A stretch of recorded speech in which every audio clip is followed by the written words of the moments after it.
Suite du cours sur l'éditeur de matière. Nous allons donc voir comment l'on peut créer ce type de matière. On commence donc par créer cette texture dans Photoshop par exemple. Alors ici on a aussi rajouté un canal alpha. Donc RGB plus un canal alpha. On sauve cette image au format TGA mais cette fois-ci en 32 bits. J'importe la texture dans mon paquet tutoriel.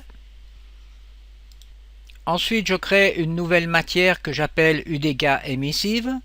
Alors, bouton droit, New Material. Je commence par créer une couleur émissive, donc constant 3 vecteurs que j'applique sur l'entrée émissive. Je mets une couleur rouge, donc ensuite je sélectionne la texture UDK.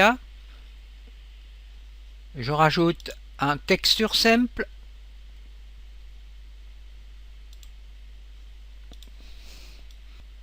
Jusqu'à maintenant, aucune nouveauté.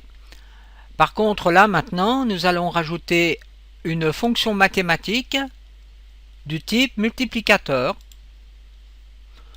que l'on va utiliser de cette façon. J'applique ici le canal alpha de la texture sur l'entrée B du multiplicateur. Je prends la sortie du vecteur de couleur rouge. Je clique là-dessus, donc là je vois déjà un premier résultat du fait de multiplier donc un masque avec une couleur rouge. Ensuite on peut appliquer ceci sur émissif. Alors pour comprendre comment le multiplicateur fonctionne, eh bien c'est tout simple.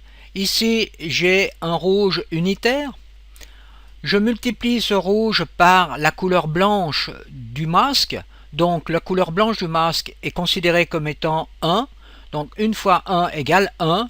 Donc le rouge apparaît ici dans la surface blanche.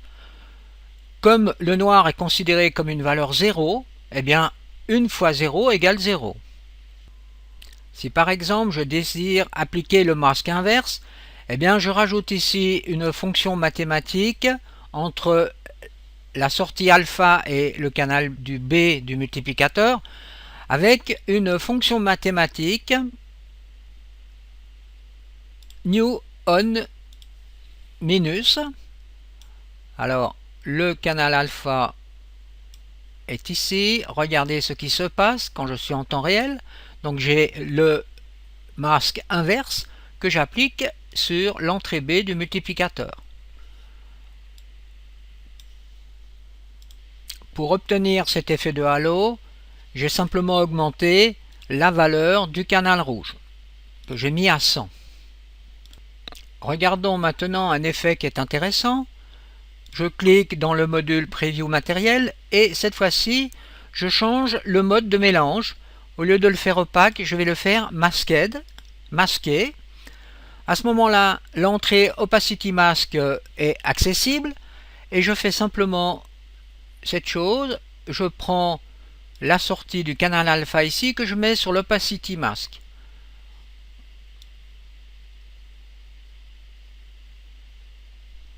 Je peux faire ici l'inverse.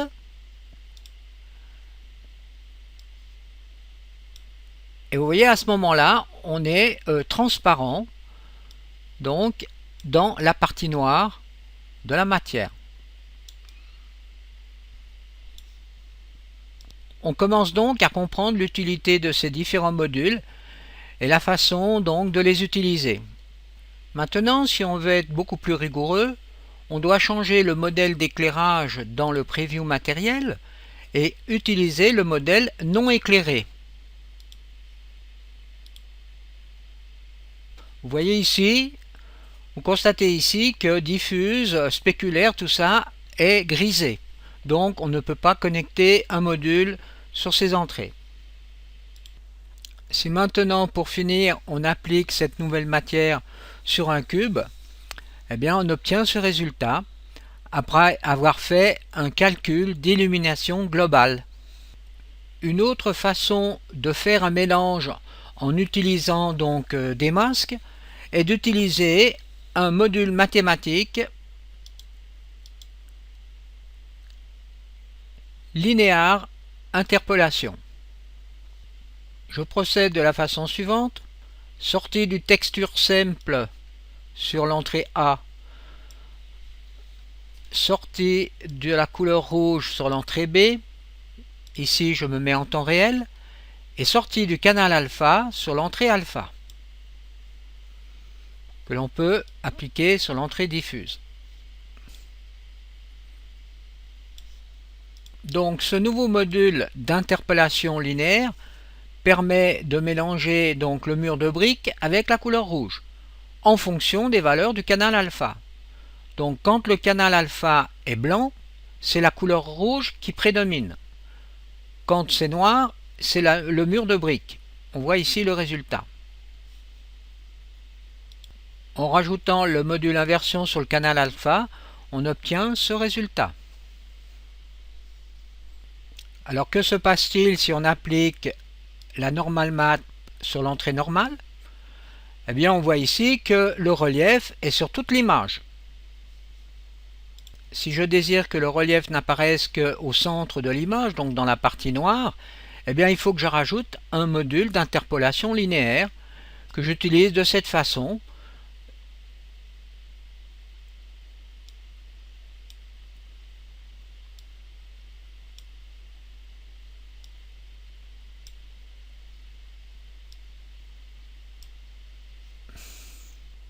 Voilà le résultat final si on applique cette texture sur une seule face du cube.